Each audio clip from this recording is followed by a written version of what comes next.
मध्य प्रदेश के मुख्यमंत्री श्रीमान शिवराज सिंह चौहान, केंद्रीय रेल मंत्री श्री अश्विनी वैष्णव जी,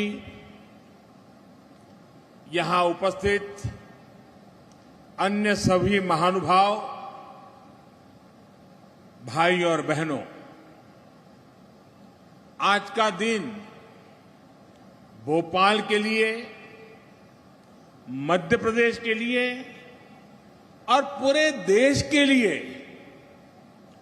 गौरवपूर्ण इतिहास और वैभवशाली भविष्य के संगम का दिन है।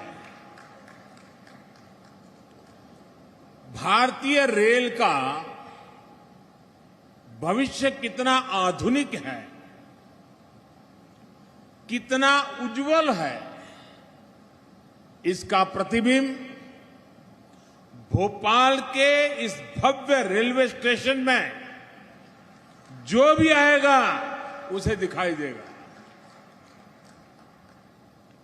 भोपाल के इस ऐतिहासिक रेलवे स्टेशन का सिर्फ कायाकल्प ही नहीं हुआ है, बल्कि किन्नौरगढ़ की रानी कमलापति जी का इससे नाम जुड़ने से इसका महत्व भी और बढ़ गया है।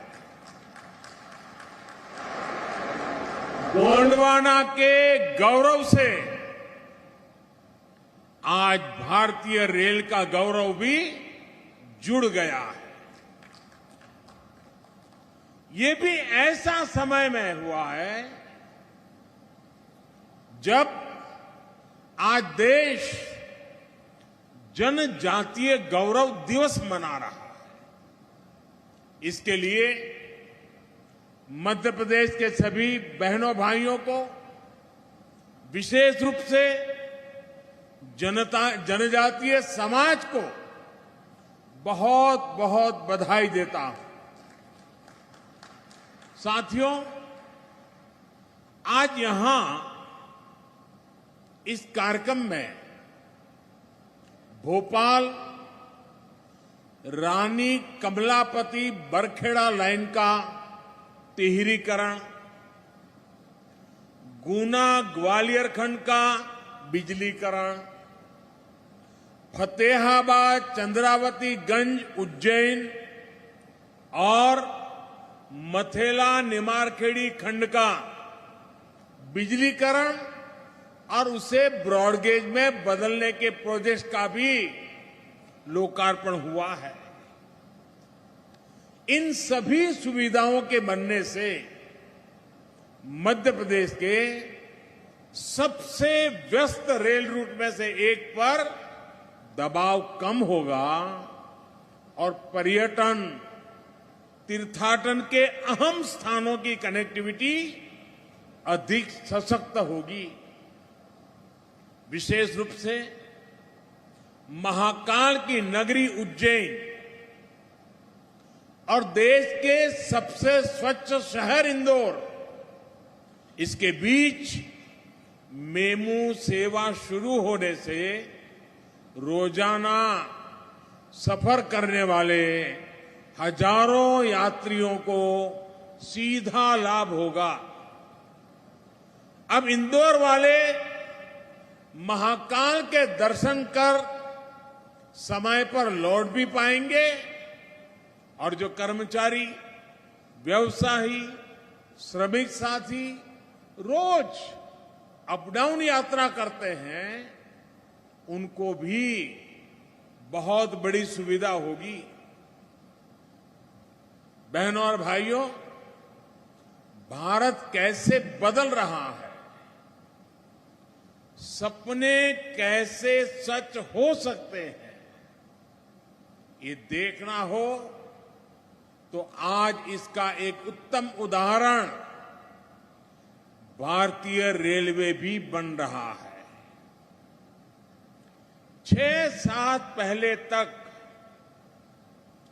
जिसका भी पाला भारतीय रेल से पड़ता था तो वो भारतीय रेल को ही कोसते हुए, हमेशा कुछ न कुछ बोलते हुए ज्यादा नजर आता था। स्टेशन पर भीड़भाड़, गंदगी, ट्रेन के इंतजार में घंटों की टेंशन, स्टेशन पर बैठने की, खाने पीने की असुविधा, ट्रेन के भीतर भी गंदगी, सुरक्षा की भी चिंता। आपने देखा होगा, लोग बैग के साथ चेन लेकर के आते थे, ताला लगाते थे। दुर्घटना का डर, ये सब कुछ, यानी रेलवे बोलते ही सब ऐसा ही ध्यान में आता था। मन में यही एक छवि उभर करके आती थी। लेकिन स्थिति यहां तक पहुंच गई थी कि लोगों ने स्थितियों के बदलने की उम्मीद तक छोड़ दी थी। लोग मान लिया, चलो भाई ऐसे ही गुजारा करो, सब ऐसे ही चलने वाला है।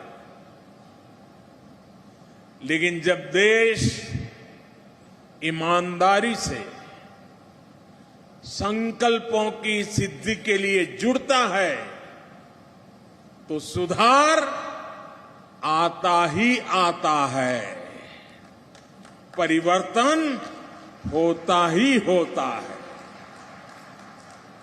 ये हम बीते सालों से निरंतर देख रहे हैं। साथियों, देश के सामान्य मानवी को आधुनिक अनुभव देने का जो बीड़ा हमने उठाया है, इसके लिए जो परिश्रम दिन रात किया जा रहा है, उसके परिणाम अब दिखाई देने लगे हैं। कुछ महीने पहले गुजरात में गांधीनगर रेलवे स्टेशन का नया अवतार देश और दुनिया ने देखा था। आज मध्य प्रदेश में भोपाल में रानी कमलापति रेलवे स्टेशन के रूप में देश का पहला ISO सर्टिफाइड, देश का पहला PPP मॉडल आधारित रेलवे स्टेशन देश को समर्पित किया गया है। जो सुविधाएं कभी एयरपोर्ट में मिला करती थी, वो आज रेलवे स्टेशन में मिल रही है। आधुनिक टॉयलेट, बेहतरीन खाना पीना, shopping complex, hotel, museum, gaming zone, hospital, mall, smart parking, ऐसी हर सुविधा यहां विकसित की जा रही है। इसमें भारतीय रेलवे का पहला सेंट्रल एयर कॉन्कोर्स बनाया गया है। इस कॉन्कोर्स में सैकड़ों यात्री एक साथ बैठकर ट्रेन का इंतजार कर सकते हैं। और खास बात यह भी है कि सारे प्लेटफॉर्म इस कॉन्कोर्स से जुड़े हुए हैं, इसलिए यात्रियों को अनावश्यक भागदौड़ करने की जरूरत नहीं होगी। भाइयों और बहनों, ऐसे ही इंफ्रास्ट्रक्चर की, ऐसी ही सुविधाओं की देश के सामान्य टैक्स पेयर को, देश के मध्यम वर्ग को हमेशा उम्मीद रही है। यही टैक्स पेयर का असली सम्मान है। VIP कल्चर से EPI यानी every person is important, EPI की तरफ ट्रांसफॉर्मेशन का यही मॉडल है। रेलवे स्टेशंस के पूरे इकोसिस्टम को इसी प्रकार ट्रांसफॉर्म करने के लिए आज देश के 250 से अधिक रेलवे स्टेशनों का कायाकल्प किया जा रहा है। साथियों, आत्मनिर्भर भारत के संकल्प के साथ आज भारत आने वाले वर्षों के लिए खुद को तैयार कर रहा है, बड़े लक्ष्यों पर काम कर रहा है। आज का भारत आधुनिक इंफ्रास्ट्रक्चर के निर्माण के लिए रिकॉर्ड इन्वेस्टमेंट तो कर ही रहा है, ये भी सुनिश्चित कर रहा है कि प्रोजेक्ट्स में देरी ना हो, किसी तरह की बाधा ना आए। हाल में शुरू हुआ पीएम गति शक्ति नेशनल मास्टर प्लान इसी संकल्प की सिद्धि में देश की मदद करेगा। इंफ्रास्ट्रक्चर से जुड़ी सरकार की नीतियां हो, बड़े प्रोजेक्ट्स की प्लानिंग हो, उन पर काम किया जाना हो, गति शक्ति नेशनल मास्टर प्लान सभी का मार्गदर्शन करेगा। जब हम मास्टर प्लान को आधार बनाकर चलेंगे तो देश के संसाधनों का भी सही उपयोग होगा। पीएम गति शक्ति नेशनल मास्टर प्लान के तहत सरकार अलग अलग मंत्रालयों को एक प्लेटफॉर्म पर ला रही है। अलग अलग प्रोजेक्ट्स की जानकारी हर डिपार्टमेंट को समय पर मिले, इसके लिए भी व्यवस्था बनाई गई है। साथियों, रेलवे स्टेशंस के रीडेवलपमेंट का यह अभियान भी सिर्फ स्टेशन की सुविधाओं तक सीमित नहीं है, बल्कि इस तरह का निर्माण गति शक्ति नेशनल मास्टर प्लान का भी हिस्सा है। यह आजादी के अमृत काल में ऐसे इंफ्रास्ट्रक्चर के निर्माण का अभियान है जो देश के विकास को अभूतपूर्व गति दे सके। ये गति शक्ति मल्टी मॉडल कनेक्टिविटी की है, एक होलिस्टिक इंफ्रास्ट्रक्चर की है। अब जैसे रानी कमलापति रेलवे स्टेशन को अप्रोच रोड से जोड़ा गया है, यहां बड़ी संख्या में पार्किंग की सुविधा बनाई गई है। भोपाल मेट्रो से भी इसकी कनेक्टिविटी सुनिश्चित की जा रही है। बस मोड के साथ रेलवे स्टेशन के एकीकरण के लिए स्टेशन के दोनों तरफ से बीआरटीएस लेन की सुविधा है, यानी ट्रैवल हो या लॉजिस्टिक, सब कुछ सरल हो, सहज हो, सीमलेस हो, ये प्रयास किया जा रहा है। ये सामान्य भारतीय के लिए, सामान्य हिंदुस्तानी के लिए ईज ऑफ लिविंग सुनिश्चित करने वाला है।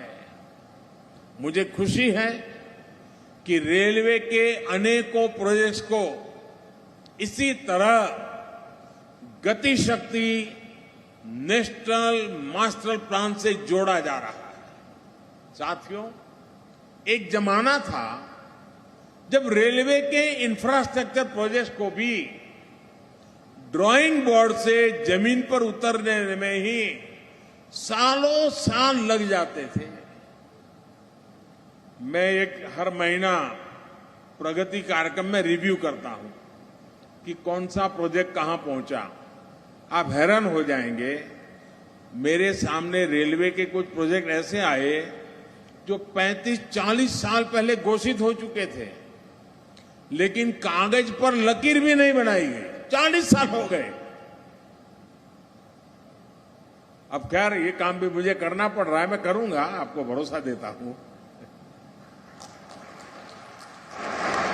लेकिन आज भारतीय रेलवे में भी जितनी अधीरता नए प्रोजेक्ट्स की प्लानिंग की है, उतनी ही गंभीरता उनको समय पर पूरा करने की भी है।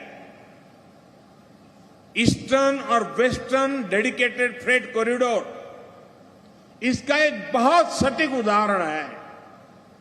देश में ट्रांसपोर्टेशन की तस्वीर बदलने की क्षमता रखने वाले इन इंफ्रास्ट्रक्चर प्रोजेक्ट्स पर अनेक वर्षों तक तेज गति से काम नहीं हो पाया था, लेकिन बीते 6-7 सालों के दौरान 1100 किलोमीटर से अधिक रूट को पूरा किया जा चुका है और बाकी के हिस्से पर तेज गति से काम चल रहा है।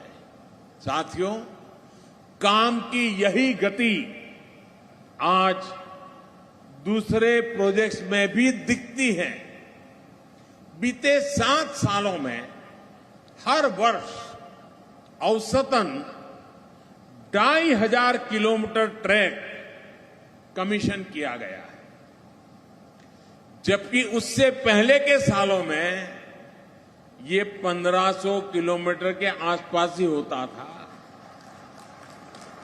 पहले की तुलना में इन वर्षों में रेलवे ट्रैक के बिजलीकरण की रफ्तार 5 गुना से अधिक हुई है। मध्य प्रदेश में भी रेलवे के 35 प्रोजेक्ट्स में से लगभग 1150 किलोमीटर के प्रोजेक्ट कमीशन हो चुके हैं। साथियों, देश के मजबूत होते रेलवे इंफ्रास्ट्रक्चर का लाभ किसानों को होता है, विद्यार्थियों को होता है, व्यापारियों उद्यमियों को होता है। आज हम देखते हैं कि किस तरह किसान रेल के माध्यम से देश के कोने कोने के किसान दूर दराज तक अपनी उपज भेज पा रहे हैं। रेलवे द्वारा इन किसानों को माल ढुलाई में बहुत छूट भी दी जा रही है। इसका बहुत लाभ देश के छोटे किसानों को भी हो रहा है। उन्हें नए बाजार मिले हैं, उन्हें नया सामर्थ्य मिला है। साथियों, भारतीय रेल सिर्फ दूरियों को कनेक्ट करने का माध्यम नहीं है, बल्कि ये देश की संस्कृति, देश के पर्यटन, देश का तीर्थाटन को कनेक्ट करने का भी अहम माध्यम बन रही है। आजादी के इतने दशकों बाद पहली बार भारतीय रेल के इस सामर्थ्य को इतने बड़े स्तर पर एक्सप्लोर किया जा रहा है। पहले रेलवे को टूरिज्म के लिए अगर उपयोग किया भी गया तो उसको एक प्रीमियम क्लब तक ही सीमित रखा गया। पहली बार सामान्य मानवी को उचित राशि पर पर्यटन और तीर्थाटन का दिव्य अनुभव दिया जा रहा है। रामायण सर्किट ट्रेन ऐसा ही एक अभिनव प्रयास है। कुछ दिन पहले पहली रामायण एक्सप्रेस ट्रेन देश भर में रामायण काल के दर्जनों स्थानों के दर्शन करने के लिए निकल चुकी है। इस ट्रेन की यात्रा को लेकर बहुत अधिक उत्साह देशवासियों में देखने को मिल रहा है। आने वाले दिनों में देश के अलग अलग हिस्सों से कुछ और रामायण एक्सप्रेस ट्रेनें भी चलने वाली है। यही नहीं, विस्टाडोम ट्रेनों का अनुभव भी लोगों को बहुत पसंद आ रहा है। भारतीय रेलवे के इंफ्रास्ट्रक्चर, ऑपरेशन और अप्रोच में हर प्रकार के व्यापक रिफॉर्म किए जा रहे हैं। ब्रॉडगेज नेटवर्क से मानव रहित फाटकों को हटाने से गति भी सुधरी है और दुर्घटनाओं में भी बहुत कमी आई है। आज सेमी हाई स्पीड ट्रेनें रेल नेटवर्क का हिस्सा बनती जा रही है। आजादी के अमृत महोत्सव में आने वाले 2 सालों में 75 नई वंदे भारत ट्रेनें देश भर में चलाने के लिए रेलवे प्रयासरत है। यानी भारतीय रेल अब अपनी पुरानी विरासत को आधुनिकता के रंग में ढाल रही है।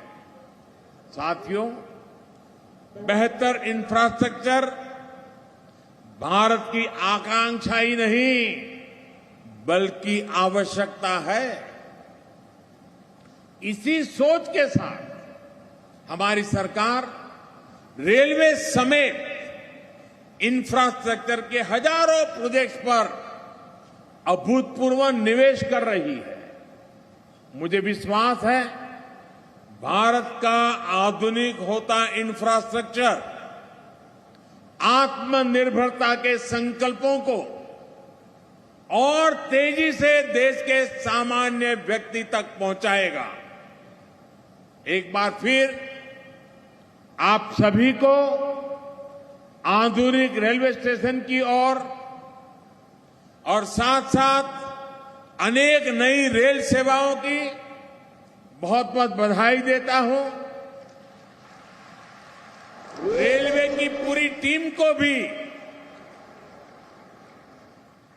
इस परिवर्तन को स्वीकार करने के लिए, इस परिवर्तन को साकार करने के लिए रेलवे की जो पूरी टीम नए उत्साह के साथ जुटी है, मैं उनका भी अभिनंदन करता हूं, उनको भी बहुत बहुत धन्यवाद देता हूं। आप सबको अनेक अनेक शुभकामनाएं, बहुत बहुत धन्यवाद।